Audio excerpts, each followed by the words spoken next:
Anytime you have an advancement in technology, it's going to get rid of some tasks. And some tasks will eliminate some jobs. Like, let's be real. So for someone who doesn't know much about AI, why is AI important? It's a great question. So, I think there's a lot of misconceptions and there's a lot of almost fear surrounding AI with people who don't understand it.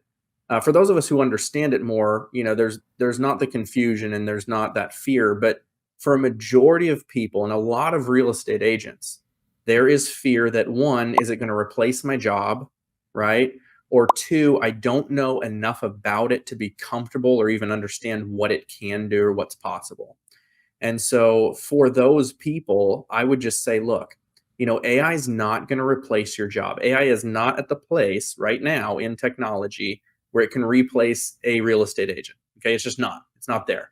So right now, your job is safe, but an agent that uses AI will replace your job, right? Like we're getting to that point where it's like, dude, AI is here to stay. It's not going anywhere. It's not just some fad. Like it just continues to get better, right? At a very fast rate. We've all seen that. And so I believe that this is the biggest technological advancement since the internet. I really believe that. And if you look at real estate agents and you say, all right, is there anyone in the room who has been in real estate over 25 years? If you have hands go up in that room, you could ask every single one of those people, say, look, before the internet, you had an MLS that was what? A catalog, a book, right? Mm-hmm. That you got bi-weekly or monthly. If you didn't evolve with technology and you didn't evolve with the internet, where would you be right now? All of them would say we'd be out of business. It's the same thing. Like if you don't evolve with technology, you're going to lose. You have to evolve. And so the people who are understanding, okay, AI is here to stay and this is a real thing, the people who are implementing now are going to be the ones who win, just like the early adopters in implementing the internet. Look at Jeff Bezos, won that game. Yeah. Yep. That's beautifully said. We had the privilege of interviewing Tristan from Lab Code Agents, and we asked him how he saw the future. And he was like, bigger teams are going to shrink into highly efficient agents that are leveraging AI unlike anybody else. I love it. Yeah. It's so true. And with knowing what you know with AI now, what can an agent do to leverage that to make their time more efficient?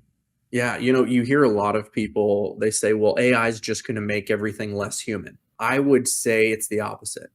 If you utilize AI to essentially help you get all of those low value activities, the non-human activities, like you didn't join real estate to be a copywriter.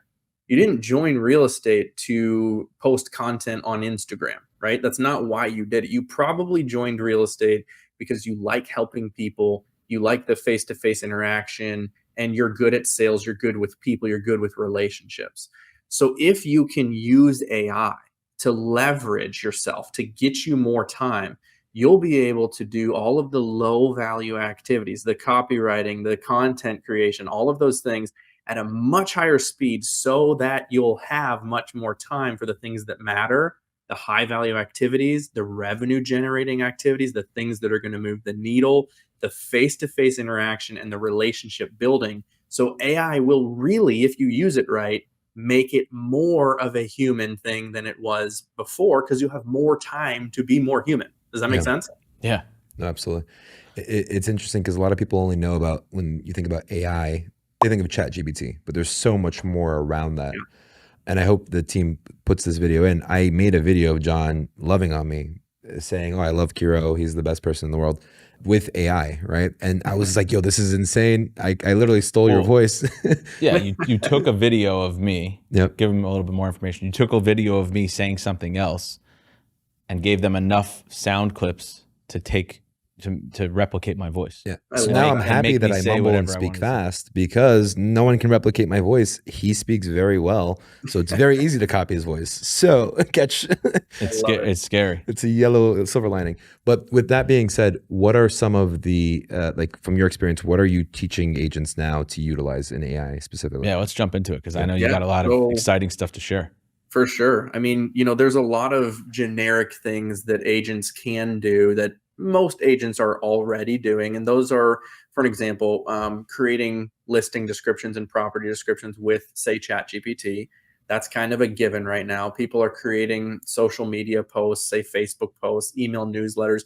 That's kind of like your standard that you're seeing everyone utilize. Now, I'm not saying those are bad things. You definitely should be doing those things because that will save you a ton of time.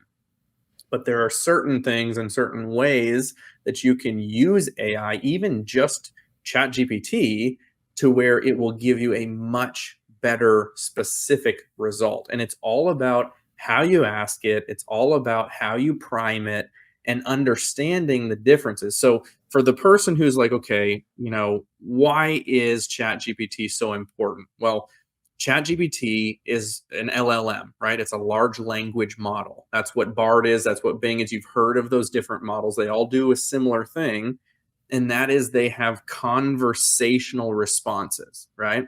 So a difference between an LLM and just say a standard search engine is when you search something or ask something in a search engine, you're going to get a static list of results of articles that could answer your question, or maybe they won't, right? You don't know. You have to read the article.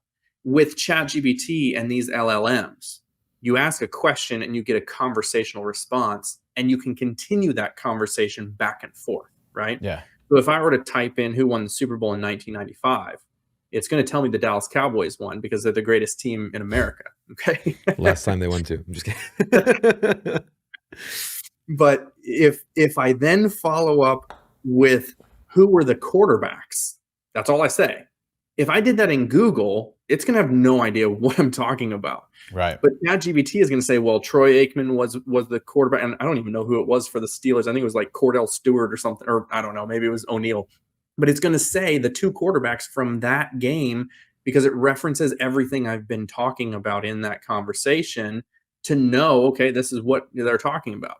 For real estate agents especially, if you can ask ChatGPT certain questions and prime it and prime it with current market data, you can then create content after you've done that market data and done summaries of the market data, and you'll actually get real live results, and you can base things off current data. So for those of you who have used ChatGPT, you might know one of the limitations and one of the most frustrating is that it's only trained through September of 2021, right? So for those of you who are using it and you're like, man, you know what? I guess I'm just going to have to create generic content that has nothing to do with the current market then. Well, there are ways around that. So for an example, there's a web extension. If you go on the Chrome web store, you can type in web chat GPT. So WEB CHAT GPT, no spaces. And there is an extension that you can turn on web access when you ask a question.